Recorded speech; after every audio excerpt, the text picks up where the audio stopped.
નસવાડીમાં એબીવીપીની સંવેદનશીલ પહેલ, ફરજ પરના સરકારી કર્મચારીઓ સાથે રક્ષાબંધન ઉજવાયું। નસવાડીમાં અખિલ ભારતીય વિદ્યાર્થી પરિષદ દ્વારા રક્ષાબંધનના પર્વ નિમિત્તે એક સરાહનીય ઉજવણી કરવામાં આવી હતી। નોકરીની ફરજને કારણે પોતાના પરિવાર અને વતનથી દૂર રહેતા સરકારી કર્મચારીઓ માટે કાર્યકર્તાઓએ ખાસ કાર્યક્રમ યોજાયો હતો।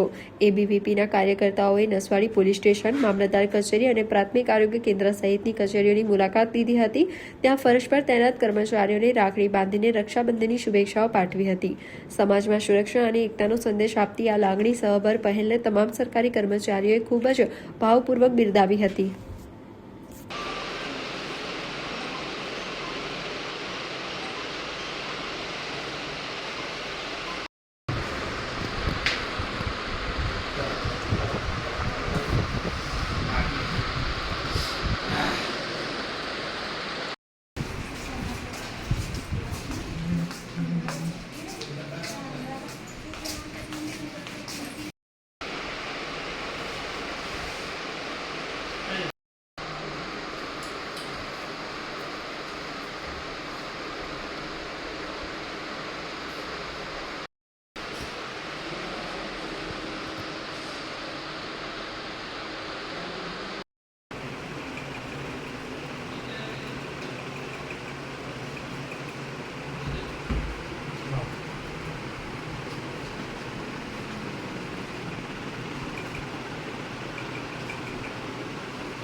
નમસ્તે। આજ રોજ અખિલ ભારતીય વિદ્યાર્થી પરિષદ નસવાડી નગર દ્વારા પોલીસ સ્ટેશન, સરકારી હોસ્પિટલ તેમજ મામલતદાર ખાતે રક્ષાબંધનની ઉજવણી કરવામાં આવી। સનાતન ધર્મમાં બહુ મહત્ત્વનો તહેવાર એટલે રક્ષાબંધન, અને આ રક્ષાબંધનના તહેવાર પર ઘણા બધા કર્મચારી અને અધિકારીઓને રજા મળી નથી। તે હેતુથી બહેનો તેમના હાથ ખાલી ન રહે એવા હેતુથી અમારી અખિલ ભારતીય વિદ્યાર્થી પરિષદની બહેનો કાર્યકર્તાઓ દ્વારા આજે એમને રાખડી બાંધીને રક્ષાબંધનનો કાર્યક્રમ કરવામાં આવ્યો। નમસ્તે, વિશાલ ભરવાડ, અખિલ ભારતીય વિદ્યાર્થી પરિષદ નસવાડી નગર મંત્રી। નમસ્તે, અખિલ ભારતીય વિદ્યાર્થી પરિષદ નસવાડી નગરમાં આજે પોલીસ સ્ટેશન, રેફરલ હોસ્પિટલ, મામલતદાર કચેરીમાં એબીવીપી કાર્યકર્તાઓએ રક્ષાબંધન કર્યું અને સનાતન ધર્મમાં રક્ષાબંધનનો ખૂબ મહત્ત્વ ગણવામાં આવે છે, એટલે કોઈ પણ કર્મચારીનો હાથ ખાલી ન રહે એટલા માટે અમે એબીવીપી કાર્યકર્તાઓએ રક્ષાબંધન કર્યું। ભાવિકાબેન રાઠવા, નગર સભા।